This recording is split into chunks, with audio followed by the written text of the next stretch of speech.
Ever get the feeling you're being watched online? It's data brokers. They collect your personal info, your browsing habits, where you live, and who you're related to, and then sell it to the highest bidder. Aura helps stop that. Aura automatically removes your personal info from data broker sites and keeps it off. It also monitors the dark web, protects your devices, alerts you to real-time threats, and more. Start your free trial at aura.com/listen. That's AURA.com/listen for your free trial. Breaking news coming in from Bet365, and it's no surprise.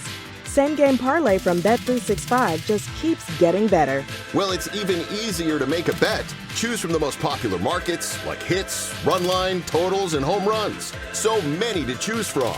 Download the app, start building your bet, and see why it's never ordinary at Bet365. Gambling problem? Call 1-800-GAMBLER. 21 plus only. Must be physically located in Ohio. T&Cs apply. What's up, family? Bet Online is the fastest and easiest way to wager on all your favorite sports, contests, events with first-to-market odds and lines. Find reviews and news for every league from the MLB, NFL, NBA, NHL, combat sports, esports, and even golf. Bet Online continues to be the top online resource for all your sports information, from live in-game betting, props, and futures. Head to Bet Online today or use your mobile device to join today and make your first sports bet. Use our promo code BELIEVE50, BLEAV50, to receive your 50% welcome bonus on your first deposit. Bet Online, where the game starts, who's a proud sponsor of the Bossman Show on your radio.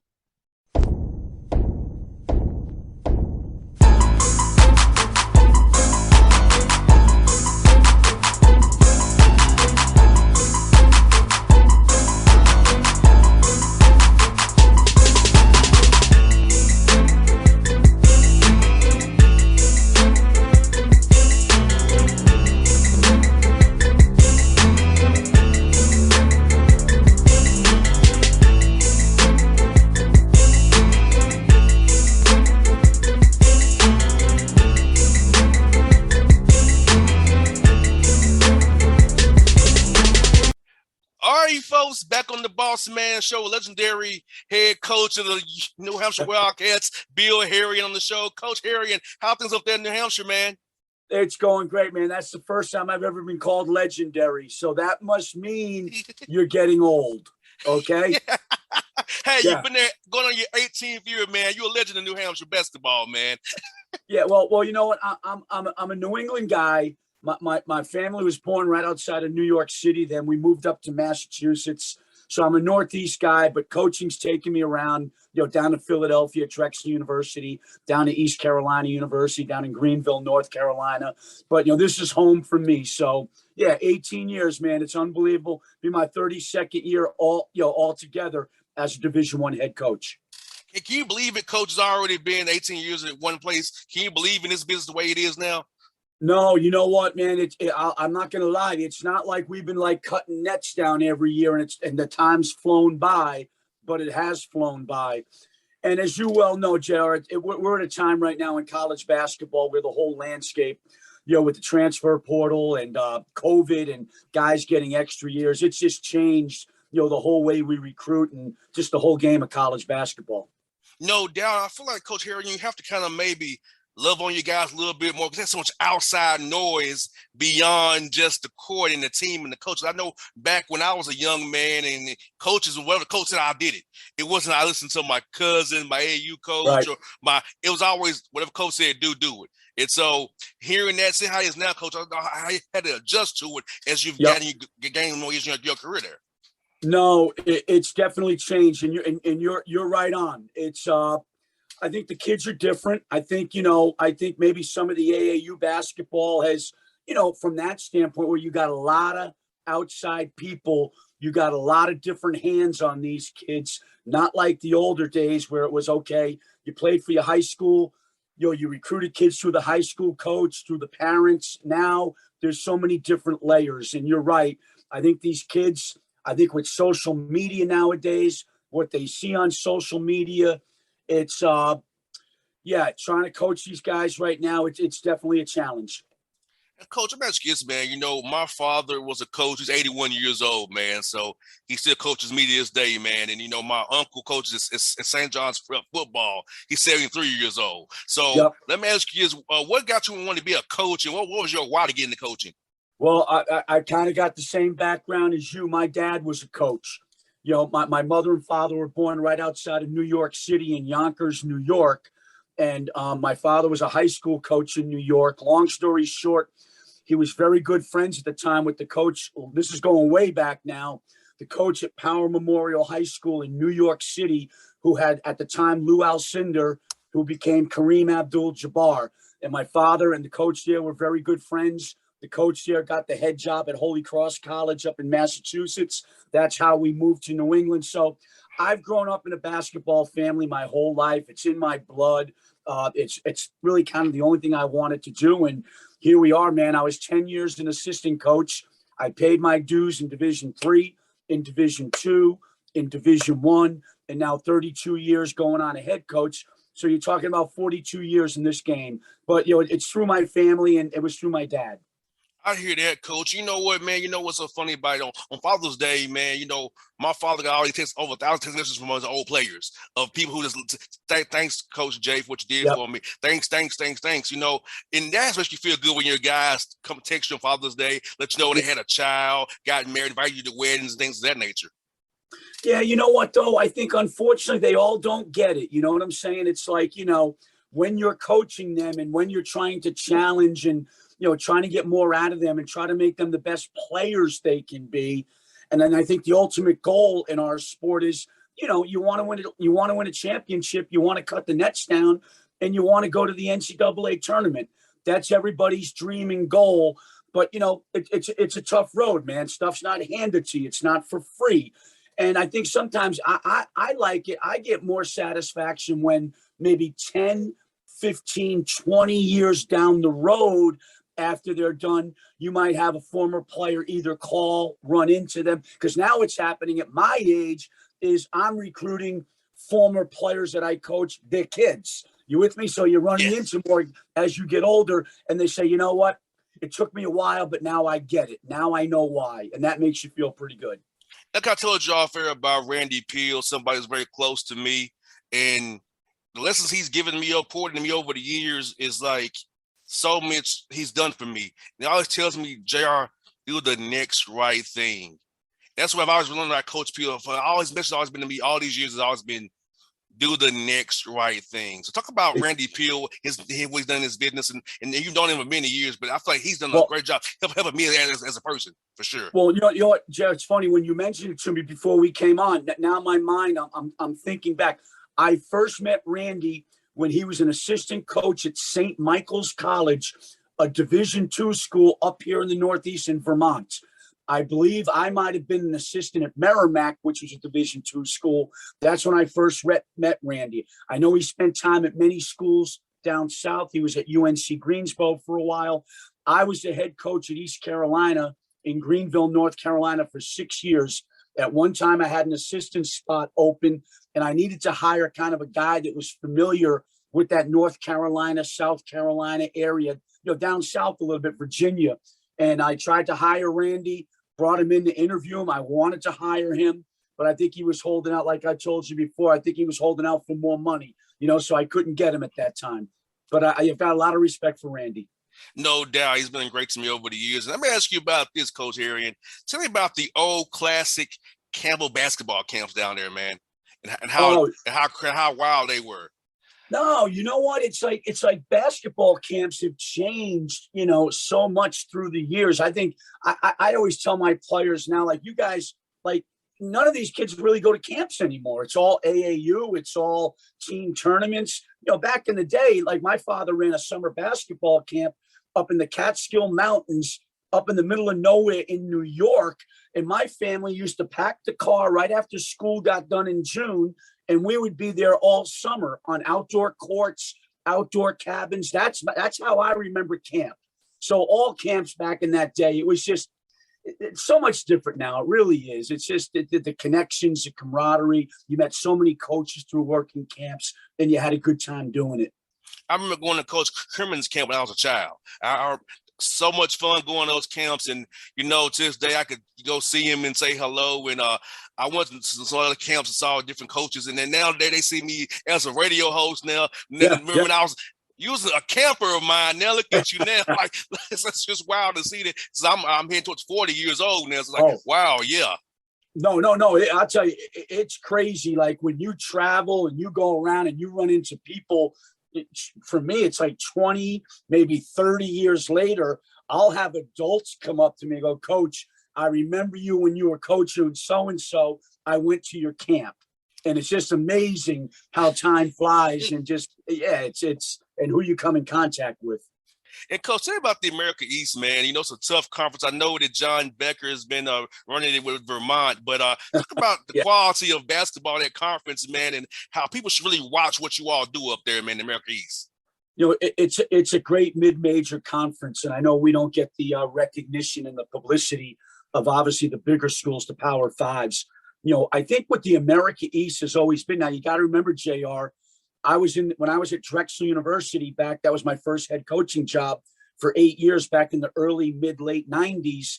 We were in the America East at that time. Now, Jay Wright, his first head coaching job was at Hofstra University in Long Island in New York. He was in our league. Mike Bray, who's been at Notre Dame forever, was at the University of Delaware, which was our rival when I was at Drexel. So it's always been a great coaches league. And right now, we've got great young coaches in our league. And you're right. Vermont's been like the measuring stick. They've really had a control of this league. John Becker's done a phenomenal job with Vermont.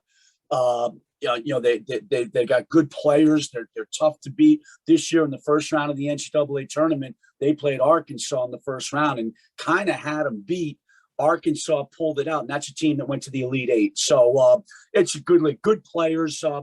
Back when I was at Drexel in my younger days, I told you earlier, I coached Malik Rose at Drexel for 4 years, 13-year NBA career. Okay, 2 world championships with the San Antonio Spurs. You knew him with the Atlanta Hawks when he was an assistant GM. Speedy Claxton, who played at Hofstra for Jay Wright, longtime NBA career. Vinny Baker. I'm going back now. Vinny Baker played at the University of Hartford, which was in our league. All-Pro, Boston Celtics, I think Seattle. So they've had really good players in this league through the years. And Speedy was at the Hawks for a cup of tea as well. Yeah, exactly. Great, yes. Speedy, a great college player. Probably one of the quickest, foul line to foul line in the open court, speed with the ball players that I've ever coached against. And actually, I know Vin Baker because Vin Baker coached with Mike Budenholzer, who was the coach for here at the Hawks for 5 years. So that staff, Darvin Ham, who's got a job at the Lakers now, Charles Lee and Taylor Jenkins, I knew all those guys from when Bud was here. So I got to catch the Vin Baker through Coach Budenholzer. Yeah. Vinny Baker, man, not even recruited out of high school. He was from Connecticut. He was 6'8", 6'9", his senior year in high school. Really, really long, lanky kid, and went under recruited big time, but had a great career at Hartford and then a long time NBA career. And Coach, for your workouts, man, how much do you balance in the individual work versus in similar versus doing more team stuff, installs for the guys who are new? That's a great question that you mentioned that. We just started summer school here this past Monday, 2 days ago. And what the transfer portal did to our team last year, JR, we got hit really hard losing guys in the portal. But I think it's 1,700 Division I players went into the portal this past year. It's a problem, man. And I don't know when it's going to go away. We're balancing that right now. We brought in 10 new players. So 2 things got to happen really quick, man. Number one is we got to get our chemistry together. We got to bring 10 new guys, okay, and try to bring them together as quickly as we can. And we got to evaluate. We don't really know their games yet because we really haven't coached them. So I think there's a fine line between how much team stuff. Kids like to play now. They don't want to drill. They want to play. But I'm still a firm believer, though. You still have to teach these kids the basic fundamentals of the game before they can get on the court. You have to. No doubt, Coach. My father was the same exact way. My father's all about drill work and teaching the game. He calls it the baseline. You That's have right. the baseline, which we're going to do every day. And every time we get on this court here, that's how my thought always been about the baseline every day, the foundational pieces. Yeah, you got to have a foundation, man, and you got to have fundamental skills.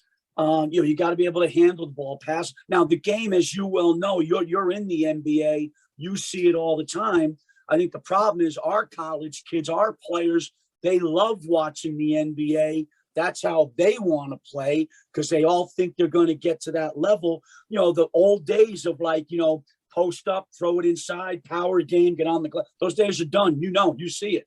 Okay, it's all spread. It's all shoot three. Look at the threes when the Celtics and the Golden State Warriors played in the NBA Finals, man. The amount of threes that are being shot. I'm not against it. I'm really not. Okay, but the old days of like McHale, Parrish, Bird, those guys throwing it inside. Those days are over. Like here at the Hawks, we're based off of a 4 out, 1 in with a 1-5 pick and roll with Capella or John Collins trying to get Trae Young a floater, a jumper, a corner three, or a weak side or a strong side three, or a lob to Capella or Collins, whoever the ball screener is. Yeah, I think all the front, if you want to call them 5 men, I guess nowadays, they're not posting on the block. What they are is they're kind of rim runners. They're trail ball screen guys, or they're sprint out and roll ball screen guys. That's all they are. And that's where the game's at right now. No doubt. My father's like you, man. My father he had to adapt. He didn't want to, but he had to. My father's like, son, you can still pound the post with the right guy and cause double team and put the defense in rotation. No, I think you can. I think you still got to play some inside out. You know what I'm saying? I think you got to beat up. Yeah, but you know what? What everybody's doing now, and I think we can do this with our team at UNH this year. We have kind of big guards, big wings. I think you got to post your bigger guards, because look at the NBA. Everything is get a ball screen, force a switch, get a mismatch, and then try to take advantage of the switch. That's all it is. Nobody's really running plays. Exactly. We have one play, pretty much. It's called 4-way go. No, you're right. You're right. Like I pull my pad out. I go, okay, I'm going to watch the Celtics. I really think, Udoka's a very, very good young coach. Obviously, Steve Kerr's a great coach. So when I watch an NBA game, I pull my pad out. Okay, I'm going to write something down if I like a set. You know what? At the end of the night, my pad's blank. I'm not writing anything down because nobody's running anything. Exactly. But Steph Curry, hey, he's the greatest three-point shooter in the world, man. You got to let him go. No doubt, Coach. I was asking this, man. I feel like New England does not get enough credit for the basketball that's up there, for the talent up there. Talk about recruiting up there in New England, man, and driving a 200-mile radius around your campus up there in Durham and finding the right fits for your program. Well, it's New England basketball, New England college basketball. When you look at the 6 states, UConn, BC, Providence, UMass. It's there's a lot of basketball tradition up here in the Northeast, up in the New England area.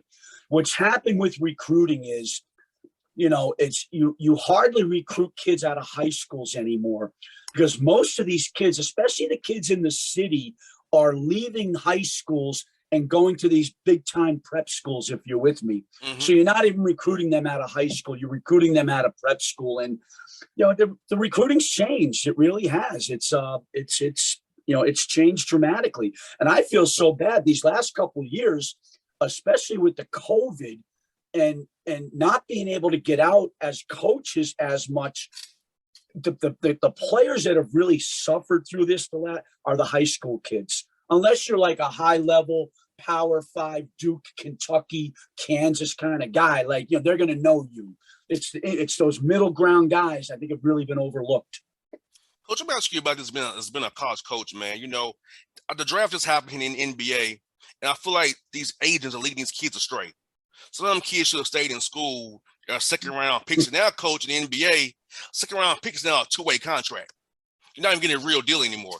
Since it's a 2-way contract, since it's a G League, and you could have been in college increasing your stock, but your agent oversold you on a dream that's not really true, that you're going to be a first round pick. Now you're stuck in your career starting off behind the 8-ball already.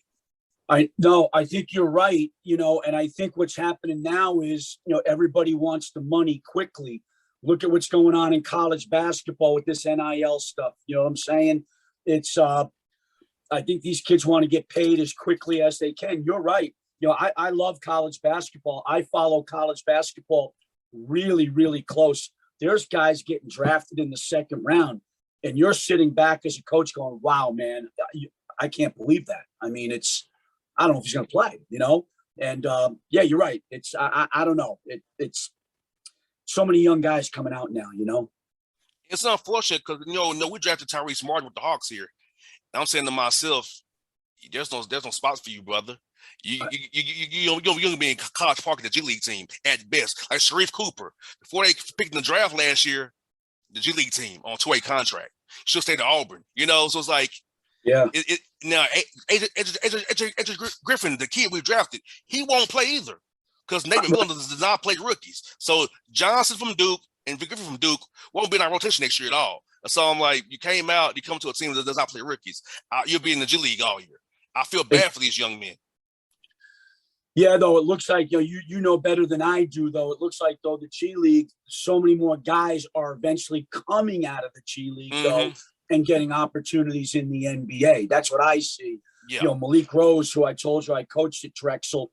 Malik, I think, is running the G League right now. I think he's in the NBA front office, but I think he's the president of the G League right now. Yeah, it's definitely good. I just thought these young men, coach, should really just maximize their dollars. Now I'm happy for Pat Ball when I'm friends with his father. The Warriors drafted him number 28, but he should have probably not played for his father last year and got hurt. But he fell with a good team to be the Warriors. You're good there, but it's like you could have done better if you went to a different school and not play for your dad. I know you want to save your dad's job, but I'm like, it's like some of these kids have to realize the big coach. I mean, how many? I don't know how many kids are going to come out of college after 1 year and be ready to have an impact. Physically, mentally, understanding the travel, understanding being on the road, being away from home, being away from their families. I mean, there's a lot that goes into it. So I'm on your side. I think these kids should stay in college a little bit longer. But the dollar signs. I mean, it's hard to turn down for some of these guys.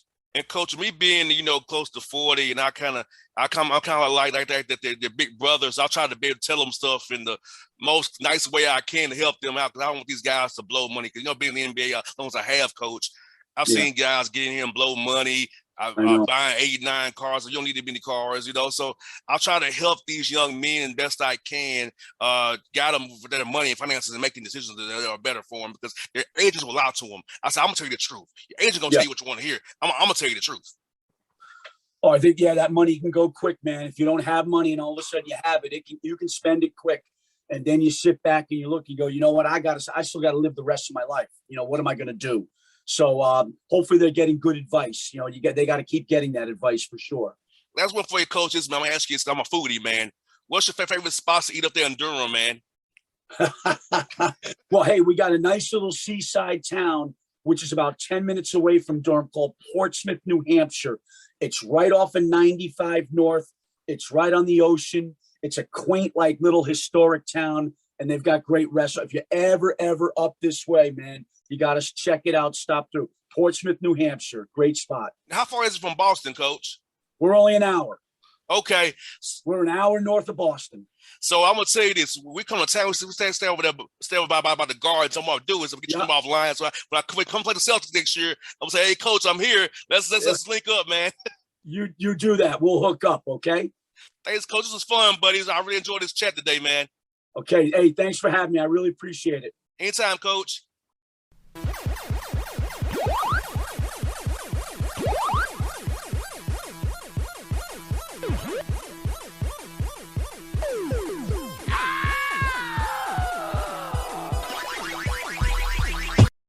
What's up, family?